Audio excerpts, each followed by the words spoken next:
और अब बात अयोध्या की, जहां राम मंदिर ध्वजारोहण की भव्य तैयारियां की जा रही हैं। प्रधानमंत्री नरेंद्र मोदी राम मंदिर पर ध्वजारोहण करेंगे।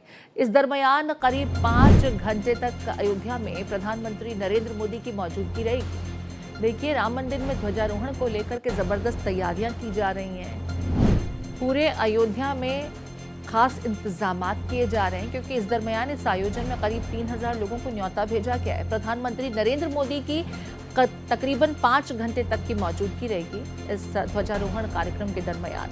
महर्षि वाल्मीकि अंतर्राष्ट्रीय एयरपोर्ट पर भी तैयारियां खासी तेज हैं। हेलीकॉप्टर से साकेत डिग्री कॉलेज पहुंचेंगे प्रधानमंत्री नरेंद्र मोदी। सीएम योगी, संघ प्रमुख मोहन भागवत भी इस दरमियान इस कार्यक्रम में मौजूद रहेंगे। अयोध्या में जहां 3000 लोगों को निमंत्रण दिया गया है, इस आयोजन में 7000 से ज्यादा लोगों की मौजूदगी की बात कही जा रही है। अयोध्या में सुरक्षा के ध्वजारोहण कार्यक्रम के मद्देनजर विशेष खास इंतजाम किए गए हैं।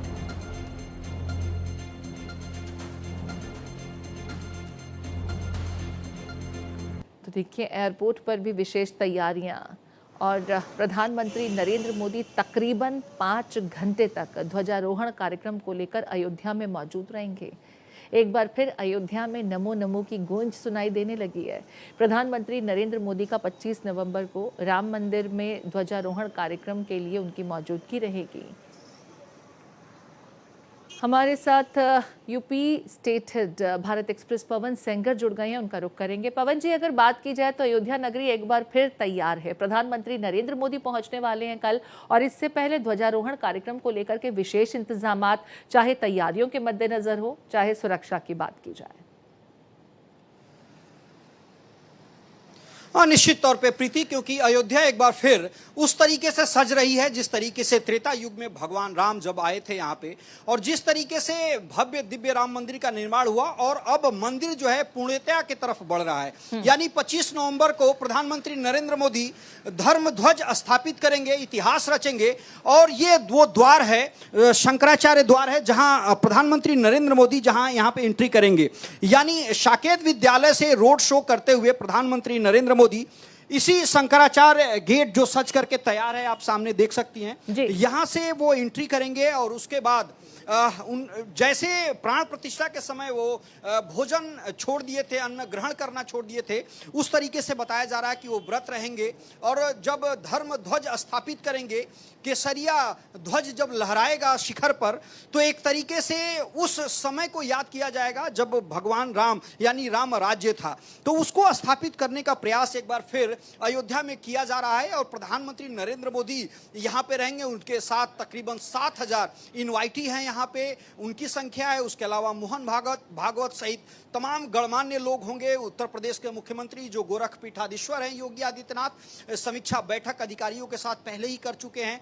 तो ये आप कह सकती हैं कि अयोध्या एक बार फिर से उस संदेश को देने के लिए तैयार है जो पूरे विश्व को चाहिए। जिस राम राज्य की परिकल्पना लगातार किया जाता रहा है, उसको एक तरीके से पूर्णतया की तरफ जो प्रधानमंत्री नरेंद्र मोदी अपने उद्घोष में उन तमाम बातों का जिक्र करेंगे। और खास तौर से जो पूरक मंदिर हैं, रामलला का मंदिर जो बन करके तैयार हो गया था, उसके साथ ही जो परकोटे पे मंदिर हैं, जो पूरक मंदिर हैं, चाहे हनुमान जी की बात कर लीजिए, माता अन्नपूर्णा की बात कर लीजिए, शिव जी की बात कर लीजिए।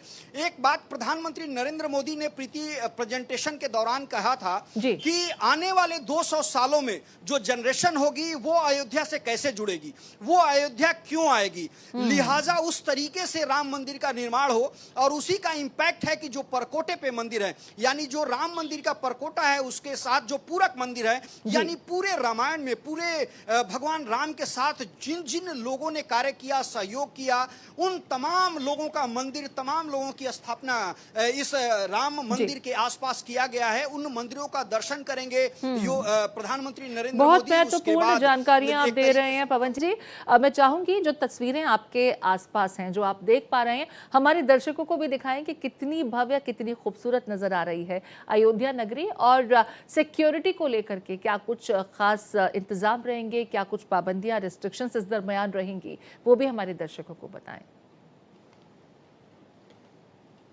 और निश्चित तौर पे प्रीति, पहले ये दृश्य देखिए जो शंकराचार्य द्वार है, यहीं से प्रधानमंत्री नरेंद्र मोदी की एंट्री होनी है जब रोड शो करते हुए आएंगे।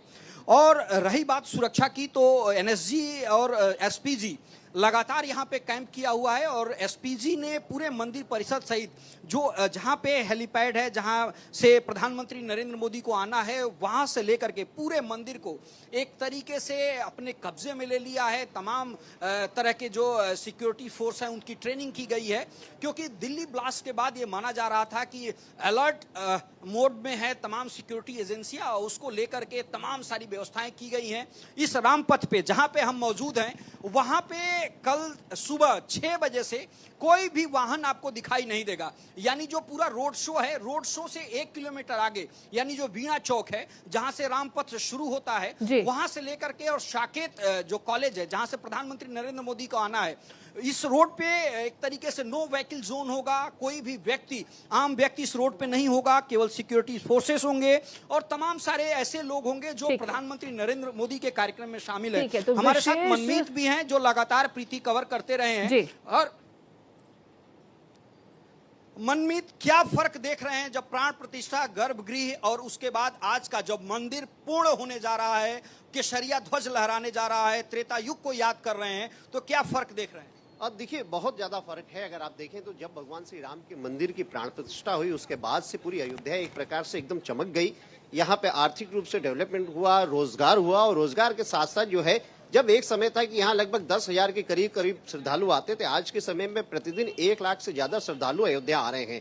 यही अपने में एक बहुत बड़ा फर्क है। लगभग 3,000 करोड़ रुपए इस समय सिर्फ इन्वेस्टमेंट लोगों ने किया है यहाँ पे होटलों को बनाने के लिए। तो इससे अंदाजा लगाया जा सकता है कि अयोध्या कितनी डेवलप हो रही है। बिल्कुल, अयोध्या डेवलप हो रही है। और कल देखिए, जिस क्षण का इंतजार इतने समय से था, राम मंदिर के निर्माण के बाद भी कुछ जो अधूरे कार्य थे उसे भी संपन्नता मिल जाएगी। बहुत शुक्रिया पवन जी और मनमीत तमाम जानकारी साझा करने के लिए।